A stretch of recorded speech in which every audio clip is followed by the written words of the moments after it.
Okay, I'm going to go ahead and tie my chironomid pupa, and some of you might know it better as T's Chromie. I'm going to tie this in a size 16 black, and in the vise I've got a TMC 2302 with a small killer caddis gunmetal metallic bead. I'm going to go ahead and start and push that bead towards the bend of the hook, and we're going to start our thread right behind the eye.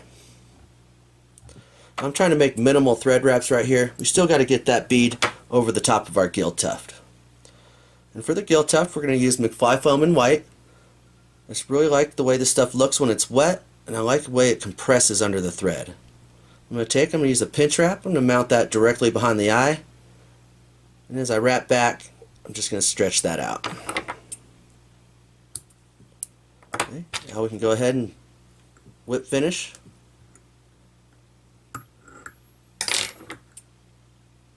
Trim and push our bead towards the eye of the hook.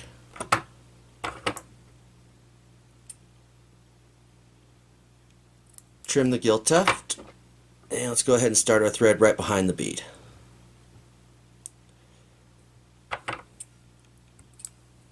Okay, first material in the fly is going to be mylar tinsel. This will come with a gold and silver side, and we're going to want to mount that so that the gold side is facing us. That way when we wrap it on the abdomen, the silver is what ends up showing. We're going to take that just down around the bend. And now we're just going to create a tapered abdomen with our thread.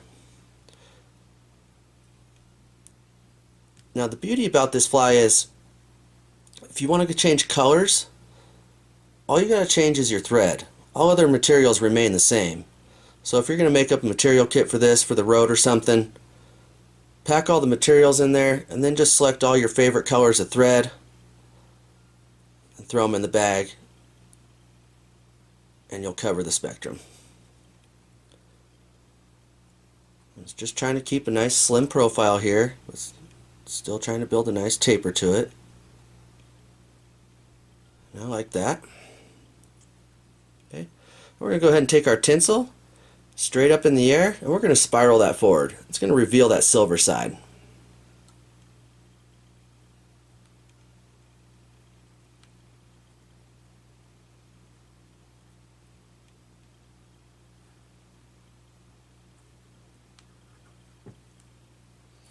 Okay, lash that down with a couple thread wraps.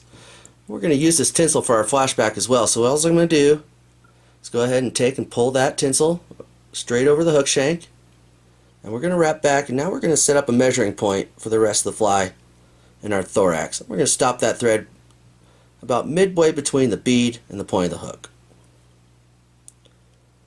Okay, next is our wing buds, and for that we're going to use pheasant tail, and I'm just going to pull off a small bunch of fibers. I'm going to even the tips, and I'm going to come in and I'm going to trim the tips. Right. I'm going to mount that on the near side of the hook shank, right on the side, and we're just going to wrap back down to our measuring point. Alright, get a better look at that when I mount these other fibers on the other side. I'm just going to do the same thing. Pull off a bunch of pheasant tail fibers, trim the tips, and then come in and mount them on that far side of the hook shank.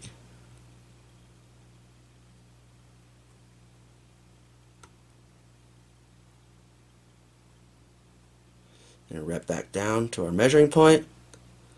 And at this point, you should kind of have something that looks like this. Okay.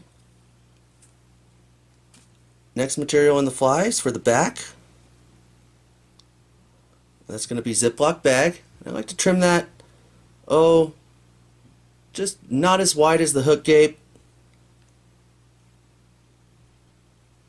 but almost. It's kind of a good measuring point for that. I'm going to put that right on top of the thorax there and wrap back to our little measuring point. And now we can go ahead and dub our thorax. And for that we're going to use a UV black ice dub, or a hare's ice dub also works really well. And I kind of like to do it in two different parts. That way we can keep it real slim and tight.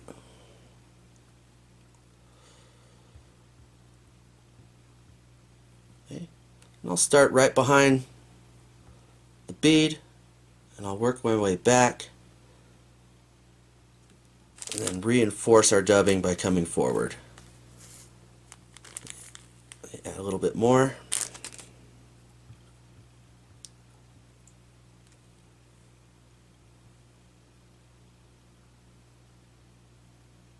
Okay. At this point we can go ahead and trim any unwanted fibers.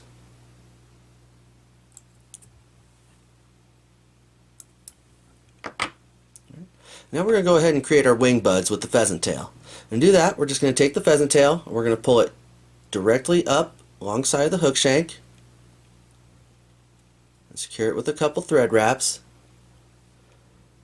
Get a better look on the far side of the shank here. We're going to take the pheasant tail, we're going to pull it directly alongside the hook shank, secure it in with a couple thread wraps. Then I like to just go ahead and put a couple thread wraps in front of the pheasant tail fibers as well. At this point we can trim those out. And what I like to do is I go ahead and take the pheasant tail fibers and I'll twist them. I'm going to walk my scissor tips down to my bead and trim them out.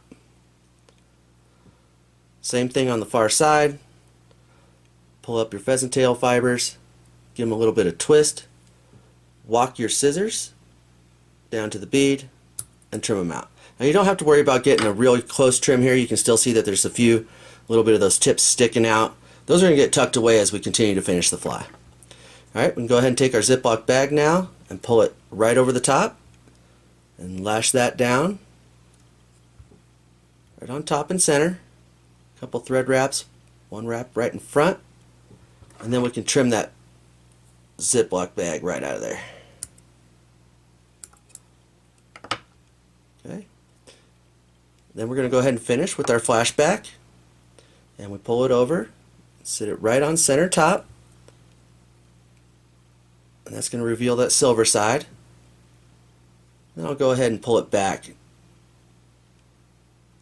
lash it down, and we can go ahead and whip finish the fly.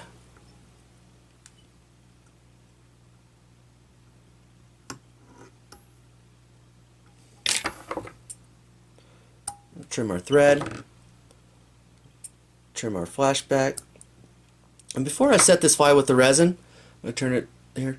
You can notice that the pheasant tail, the flashback and the Ziploc bag just made that thorax a little bit more bulbous. And what I like to do before I set it with resin is I'll go ahead and come in with my fingertips.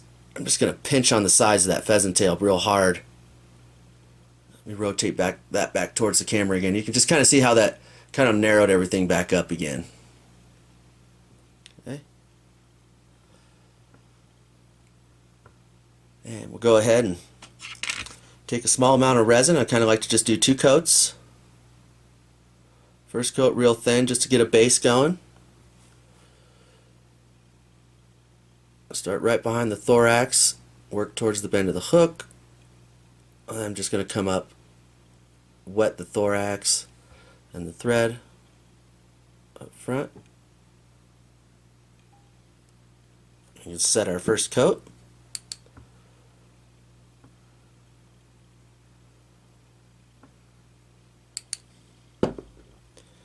We'll finish with one more coat.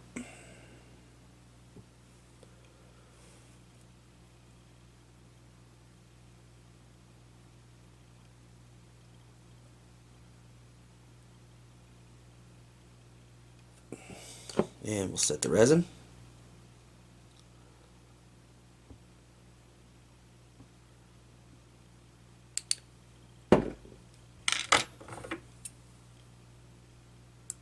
Trim out any additional unwanted fibers.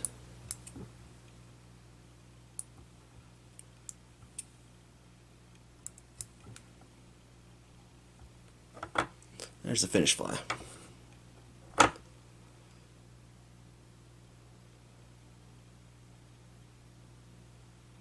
Tease Chromie, size 16 black. It's my favorite size and color to fish.